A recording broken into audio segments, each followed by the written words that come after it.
कहा जाता है जब घर में बेटा पैदा होता है ना तो लोग खुशियाँ मनाते हैं, बेटा हुआ है। और जब किसी घर में बेटी हो जाती है तो लोग थोड़ा अंदर अंदर दुखी हो जाते हैं। शायद उनको बेटी बोझ नहीं लगती। आज मुझको ये समझ में आ रहा है कि वो लोग दुखी क्यों हो जाते हैं, क्योंकि जब बेटी बड़ी होगी, बाहर निकलेगी, पढ़ेगी लिखेगी, बाहर जाएगी, तो पता नहीं उसको किन किन मुसीबतों से सामना करना पड़ेगा। और लड़का बाहर जाएगा तो कोई प्रॉब्लम नहीं है, लेकिन लड़की बाहर भेजेंगे तो पता नहीं किन किन मुसीबतों से उसे गुजरना पड़े।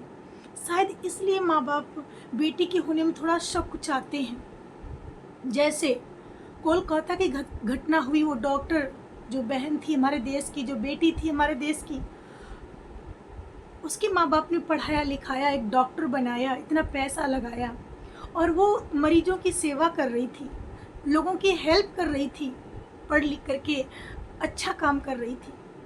लेकिन उसको क्या पता था कि मेरी लाइफ में आज का दिन कितना बुरा होने वाला है, आज का दिन मेरे लाइफ का आखिरी दिन होने वाला है।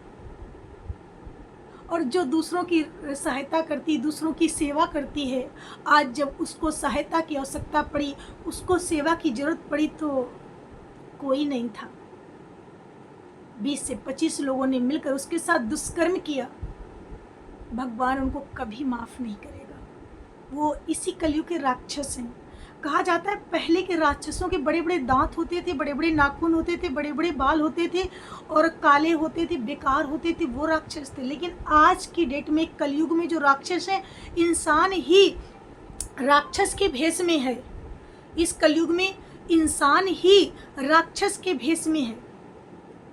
आजकल इंसान ही जो दुष्कर्म करते हैं, जो लोगों को सताते हैं, जो चोरी डकैती करते हैं, यही राक्षस हैं। आज जो हमारे देश की बेटी के साथ में हुआ, वो सच में मनुष्य के शरीर में छुपे हुए राक्षस हैं। उनको तो मृत्यु दंड ही मिलना चाहिए। और गाजियाबाद में अभी एक घटना हो गई कि 13 साल की लड़की के साथ में 4 मुसलमान लड़कों ने मिलकर के दुष्कर्म किया। ये क्या हो रहा है देश में? लोग कहते थे देश आज़ाद हो गया, लेकिन मुझे लगता है अब भी देश आज़ाद नहीं है। बेटियां आज़ाद नहीं हैं, बेटियां आज़ादी से नहीं घूम सकती।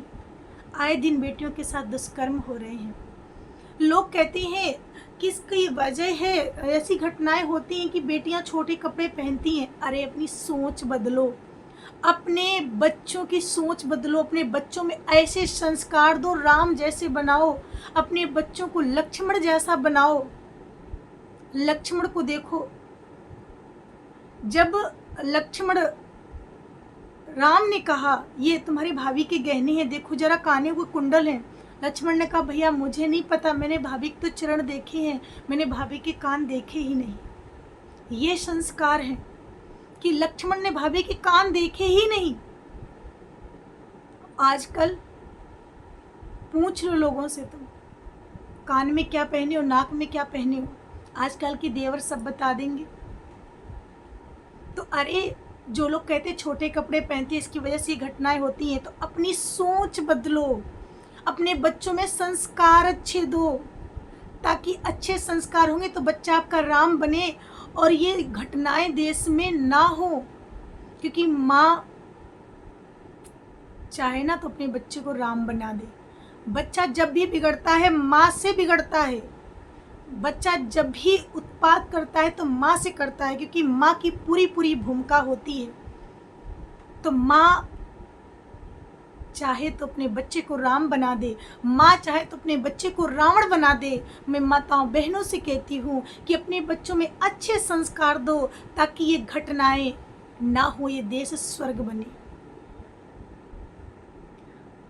और बेटियां के साथ में जब ये होगा तो लोग बेटी पैदा करने से डरेंगे कि